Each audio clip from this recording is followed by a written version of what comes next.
2 million Texans who fall into the Medicaid coverage gap could soon have better access to health care coverage if a new bill passes Congress. That gap refers to Texans who make too much money to qualify for full Medicaid coverage, but too little to qualify for subsidized coverage in the marketplace. As KXAN's Maggie Glynn reports, Texas Congressman Doggett thinks he found a way to work around state barriers.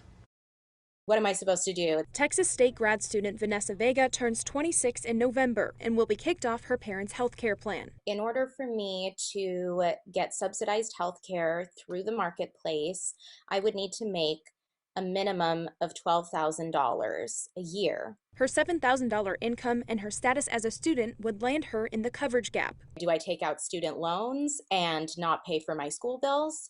Do I take out loans in order to pay for health coverage? Congressman Doggett is filing a bill that would help Texans like Vanessa by allowing local entities to apply directly for federal funding that the state already qualifies for but has refused to accept. Let's empower local governments to offer to their neighbors Medicaid expansion, and do it on the same terms that applied to the state when it rejected this session after session. Republicans argue Medicaid has more systemic issues that need to be addressed before expansion. They're not increasing the number of physicians that are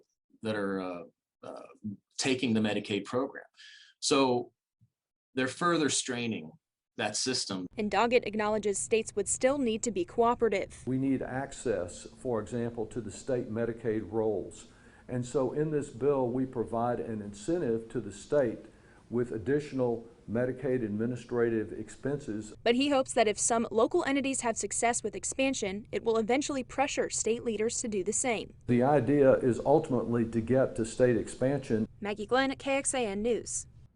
This session, the Live Well Texas Act, which aimed to expand Medicaid to Texans in that coverage gap, gained enough support on both sides of the aisle in the Texas House to pass, but it did never get that hearing.